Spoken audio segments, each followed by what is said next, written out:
Bonjour à toi, cher spectateur. La chapelle du diable ou The Unholy d'Evan Spiliotopoulos.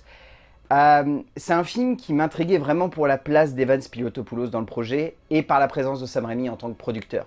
Parce que je dois avouer que sinon, ce genre de film d'épouvante, c'est pas trop ma came. Le dernier en date qu'avait produit Sam Raimi, qui était tout de même un remake de The Grudge, était pas bon du tout. Donc je dois avouer que j'y allais avec beaucoup de réticence, mais en me disant que potentiellement ça pouvait être intéressant. Le résumé pour faire simple, Gary est un ancien journaliste qui était au sommet mais qui a tout perdu suite à des articles basés sur des mensonges. Il se retrouve à parcourir les États-Unis à la recherche de petites histoires pour faire des cachets lorsqu'il débarque dans la ville de Benfield. Euh, je comprends pas la formule Sam Raimi en tant que producteur en termes de film d'épouvante. Euh, le film que nous propose Evan Spiliotopoulos ici a une base assez intéressante. Mais il n'y a pas grand-chose de plus à nous offrir. Et c'est très problématique. C'est très problématique parce que ce genre de long métrage a une thématique hyper prenante, a une base d'écriture très intéressante, a derrière un metteur en scène qui est quand même très calé en termes d'écriture et qui est capable de pondre des trucs vraiment cool, surtout en termes de divertissement américain. Mais ici, ça donne lieu à un film d'épouvante très lambda, trop lambda, qui se voudrait vraiment impressionnant dans sa carrure dramatique et cinématographique, et par l'écho qu'il fait par rapport à une certaine époque du cinéma d'épouvante américain qui joue beaucoup avec des icônes religieuses. Mais alors je trouve qu'ici, ça fonctionne vraiment en demi-teinte. Il y a des instants où on est vraiment bien embarqué par l'histoire, et d'autres moments où on se dit que le film va dans une direction très facile, voire très cliché.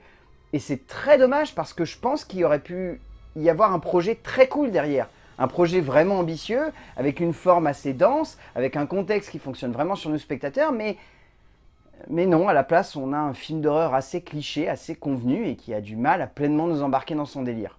Le cinéma d'épouvante américain va un peu dans seulement deux directions depuis quelques temps comme je l'ai déjà évoqué, avec d'un côté la direction proche de Blumhouse et de l'univers des Warren, et de l'autre, une vision plus ouverte et parfois ambiguë de ce cinéma, comme les productions A24.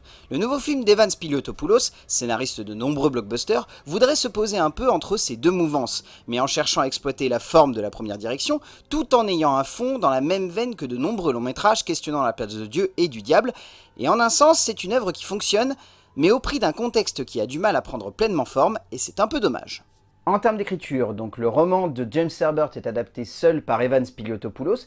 Comme je l'ai dit, Evan Spiliotopoulos, c'est un scénariste qui est très connu à Hollywood. Il a bossé sur énormément de projets, surtout des gros blockbusters où il passait un peu derrière pour rattraper quelques traits d'écriture. Ici, Evan Spiliotopoulos, il a plein de choses qu'il a envie d'explorer.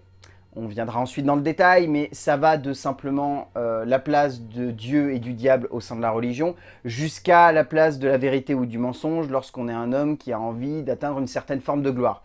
C'est un scénario qui peut sonner comme un peu bateau, et c'est clairement le cas sur pas mal d'aspects. Je trouve que les parcours de personnages ne sont jamais poussés dans des extrêmes où vraiment on aurait des questionnements intéressants, mais paradoxalement derrière, on a un vrai affect sur les différents héros qui parcourent le film, que ce soit Gary, que je trouve vraiment attachant, malgré une place qui est quand même assez ambiguë, mais que je trouve très juste, que ce soit Alice, que j'ai trouvé très bien aussi, c'est un bon personnage qui a vraiment un gros potentiel et qui est quand même assez intéressant. Le seul problème qu'a Alice, c'est que c'est un personnage qui est unidirectionnel. On sait dans quelle direction elle va et on sait que la remise en question ne va avoir lieu qu'à la toute fin du scénario. Et c'est un petit peu dommage. Et derrière, il y a toute une galerie de protagonistes secondaires que je trouve plutôt bien sentis, plutôt bien amenés, mais encore une fois qui ne sont jamais poussés dans la direction la plus intéressante en termes de réflexion ou de questionnement de spectateur. Parce qu'en tant que spectateur, on a envie d'être questionné. On a envie de se mettre à la place de ces personnages et de se dire, est-ce que dans ce genre d'instant, je vais croire au miracle? Ou est-ce que, en tant qu'athée ou en tant que croyant, je vais quand même avoir envie de remettre en question ça? Et je trouve pas que cette question-là soit assez poussée en fait dans l'écriture. Je trouve qu'elle est trop en surface pour juste recouvrir un petit peu un scénario assez cliché qui a des bons personnages, qui ne sont jamais poussés dans des extrêmes, et au-dessus on aurait un vague questionnement qui devrait nous emmener dans une direction intéressante. Du roman d'Herbert, Spiliotopoulos développe une trame narrative centrée de manière plus ou moins subtile autour de la place de Dieu et de la croyance, mais également autour du mensonge et de la vérité, et de leur place au sein de la religion, mais également au sein d'une vision atypique et athée de celle-ci. Au fond, le scénario voudra avant tout nous faire réfléchir sur les véritables motivations qui poussent un croyant à imaginer ou à croire profondément que la présence de Dieu, si elle devait être, pourrait se manifester sur Terre par le biais d'un apôtre choisi parmi tous, ce qui est une excellente idée, mais comme évoqué avant, qui n'est jamais réellement creusée au sein de l'œuvre. et c'est vraiment dommage. En termes de mise en scène, donc Evans Piliotopoulos, qui était scénariste, est devenu donc réalisateur ici. Réalisateur qui a des idées intéressantes, mais qui ne sont jamais aussi audacieuses qu'elles pourraient l'être. C'est-à-dire que sur le papier, en termes de conception de l'horreur, je rejoins beaucoup ce que j'ai dit au début, c'est-à-dire que pour moi, il y a vraiment cette envie de vouloir faire un pont entre les productions A24 et le côté Blumhouse, c'est-à-dire le côté très divertissant et en même temps le côté réflexif au travers d'une mise en scène qui serait quand même très imagée et qui n'aurait pas forcément envie de constamment faire des jumpscares.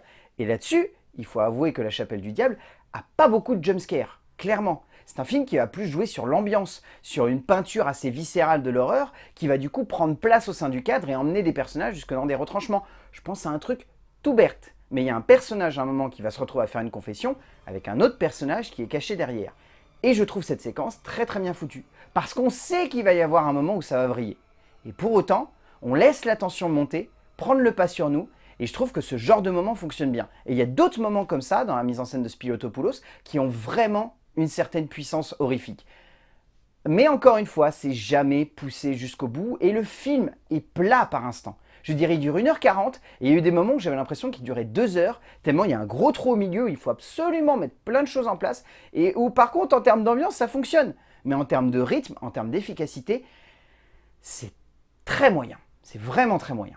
Spiliotopoulos est un cinéaste qui a une vision très rocambolesque et assez épique du cinéma, ne cherchant pas forcément à jouer la carte de la sobriété, mais en même temps ce n'est pas vraiment ce qui le pousse ici à mettre en forme ce récit, non pas comme une plongée au sein de la religion, mais comme un blockbuster horrifique sur la naissance du diable. Il est indéniable qu'en un sens cela fonctionne. Même bien mieux que pas mal de productions du même acabit qui débarquent parfois dans nos salles, surtout dernièrement. Mais cela reste tout de même un poil trop tape à l'œil, et si l'on veut bien passer l'éponge par moment, il faut bien avouer que le reste du temps, c'est un peu trop rocambolesque justement. En termes de casting, déjà je trouve que Cricket Brown dans le rôle d'Alice est très très bien. C'est une jeune fille qui a un visage assez doux et qui du coup arrive à très très bien porter ce personnage qui a quand même une vraie ambiguïté tout au long du récit et pour autant elle arrive à lui donner un côté très angélique qui fonctionne du feu de Dieu. William Sadler est un immense acteur de second rôle que j'adore, qui ici est vraiment excellent. On peut citer également Cathy Hasselton qui est plutôt pas mal, Diogo Morgado ainsi que Bates Wilder. Personnellement mon petit coup de cœur ça reste Cary Elwes qui est un acteur que je trouve excellent, beaucoup trop sous-exploité au cœur du cinéma américain, alors que pourtant déjà il a une voix qui pète et il a une sacrée carrure. Et ici je le trouve vraiment impressionnant, beaucoup plus impressionnant que dans Saucette où il était un peu pâteau et ridicule.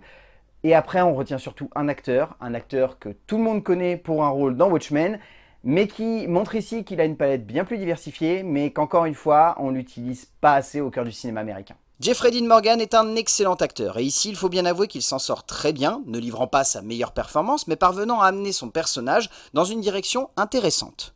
Au bout du compte, La Chapelle du Diable ou The Unholy est un film que je trouve maladroit, mais intéressant. C'est typiquement le genre de long métrage devant lequel j'ai le cul coincé entre deux chaises.